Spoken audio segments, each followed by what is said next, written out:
There's an issue I'd like to talk about when it comes to renewable energy, and it's a very important topic that you need to be more educated about.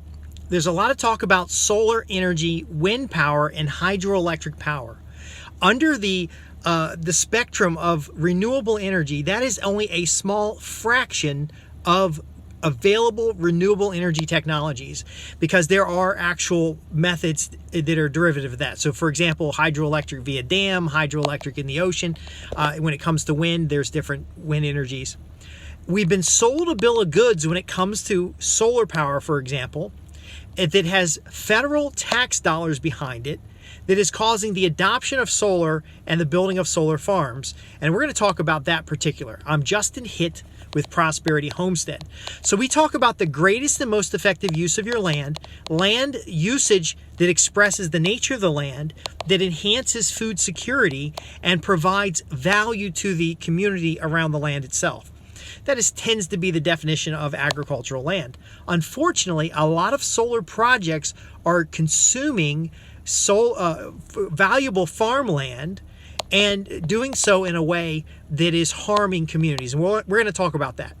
Now, I am not against solar energy. I believe that solar energy on the top of buildings is an excellent way to reduce the heat signatures of buildings. It adds shading to the roof, which reduces the necessary load of AC power usage. It improves the local habitat in an urban setting. I have no problem with solar panels that are installed raised up above the ground, so you can still run livestock under the solar panels, and that the solar panels can be managed, such as the solar panels in Germany, where you still have several agricultural crops. So there may be between the solar panels a grain crop, and then seasonal rotation of the animals themselves, which provides a meat agricultural product.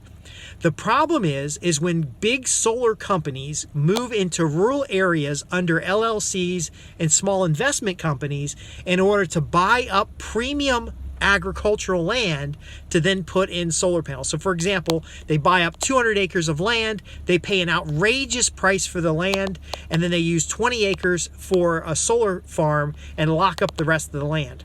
Now, you may not be aware that many of these solar contracts are installers that go out and do the work, and then once it's up and operational, they sell the actual solar plant to another company. It could be a holding company. It could be the original set of investors.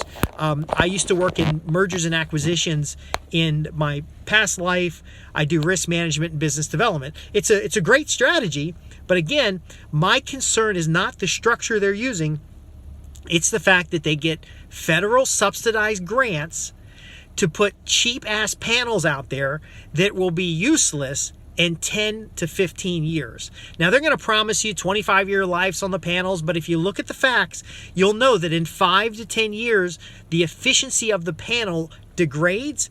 Also, the newly available panels are significantly better.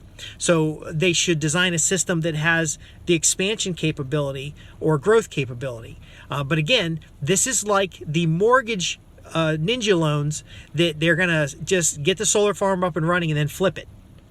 That's really how it works.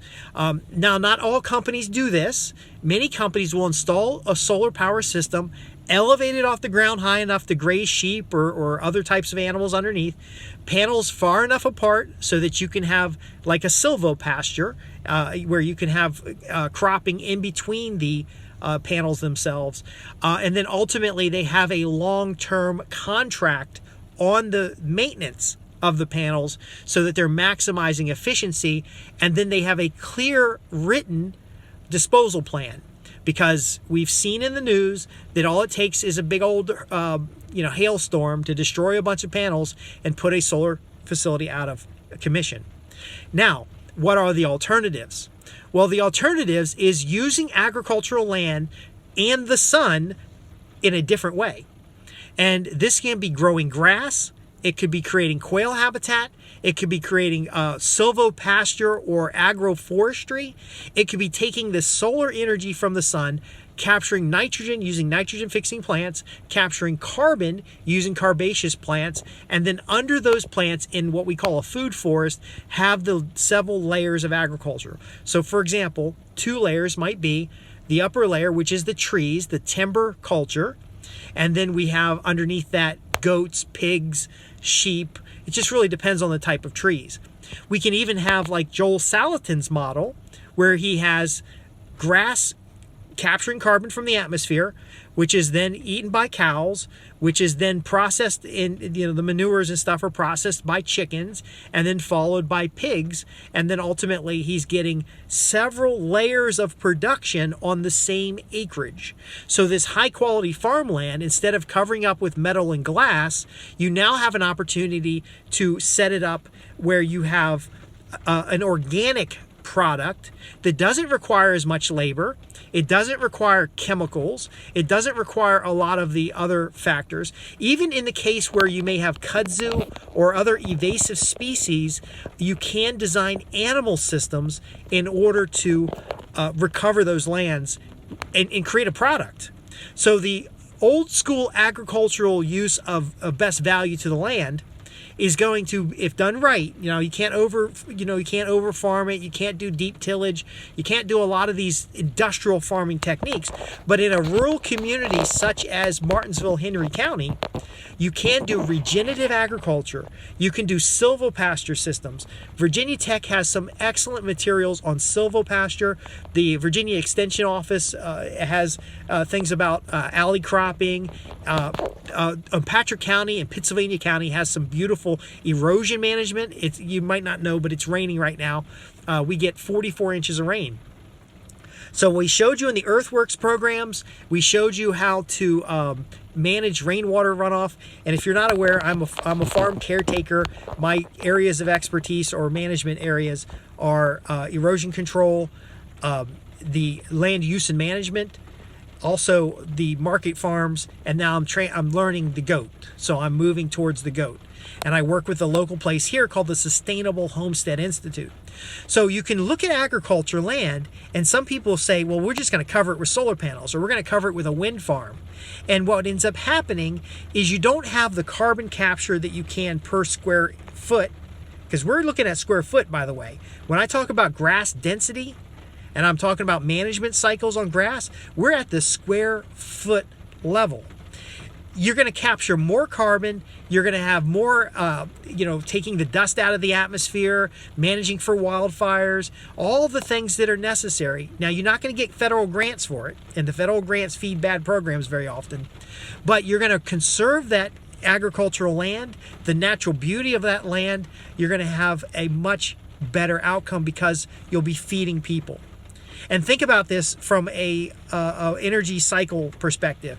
Capture carbon from the atmosphere, store it in the soil, graze animals on that. You're now carbon neutral with the animals.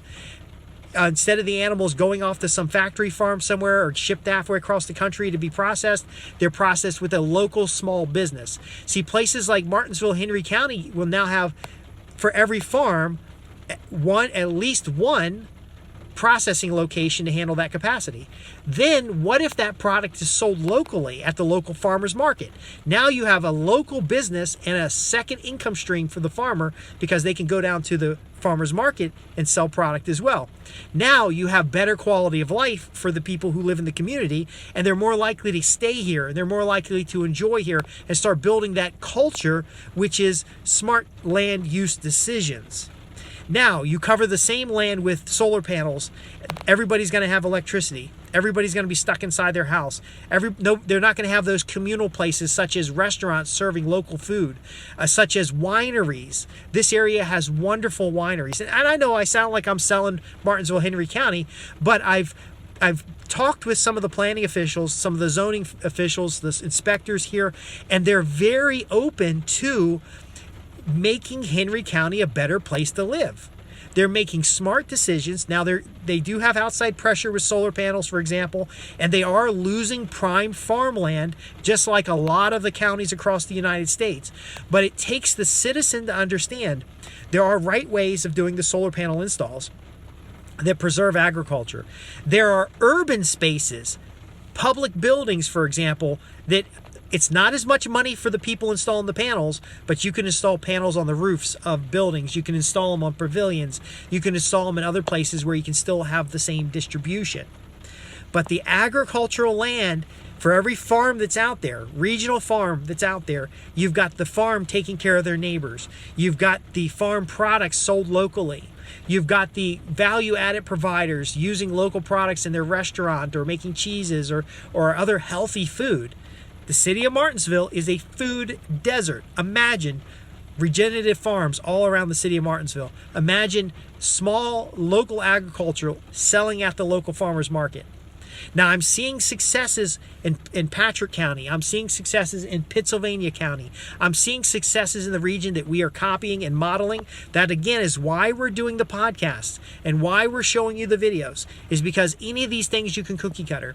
I've been looking at what Joel Salatin is doing, what Jeff Lawton is doing, what other communities are doing, and adopting what we have here. Now, with the right partnerships with community leaders, we can expand this prosperity that comes with good quality local food, ecotourism, and outdoor activities. We've got a lot of beautiful parks out here. And then ultimately, the long-term care of the land. That is the biggest thing, that long-term care of the land. So don't be afraid to work with your zoning people. Don't be afraid to ask them what kind of things that they can have. I know I get frustrated because, a lot of people think things that aren't true, but take the time to talk with them, and you're going to understand what some of the real issues are. It's not the small local farm. It is a lot of times some big outside corporation sees a county as a sucker, comes in, and I'm not saying that any of these solar farms that are coming up are doing that. You'll have to judge each individually, but I do have a concern about the renewable energy that goes down the path of least resistance, which often is a solar grant from the federal government, quickly installed solar panels without long-term thought or planning, and then the company flips. What would be better for Henry County? We got the Philpott Dam. Martinsville City has a dam. If those dams were modernized, that would be energy. There's regional nuclear options that are used in other countries that are actually very safe and put out a large amount of energy. There is the vertical wind turbines. They're a little bit more expensive, but they take up less space. They have less wildlife harm. There's the fact that we can cool our cities by having more trees in the city, by having parking lots that are covered with agriculture or green roofs, for example. We can have solar panels on the roofs of buildings rather than out in the middle of fields. All of these things come together. Please be open to the options. Educate yourself about the options, because the cost of your energy depends on it. And we won't get into how energy is sold between regions, but the underlying thing is, let's keep quality agricultural land agricultural. Let's keep rural spaces rural. Let's build communities through farmers markets, through community places to share ideas and stories, and through local small businesses that have access to fresh food, to families that have recreational spaces and places to enjoy themselves, and also the quality of life that comes with clean air, clean soil, and no erosion. I want to thank you for listening. I'm Justin Hitt with Prosperity Homestead. Be sure to ask your questions at www.prosperityhomestead.org and share this message. Solar is good if done correctly, but if you're going to just slap solar on a piece of cheap land, which tends to be the agricultural land, locking out future farmers, locking out environmental opportunities to rehabilitate land and to improve soil and reduce runoff and improve air quality, then we're not thinking. We need to think. Thanks for watching, and I'll see you in the next podcast.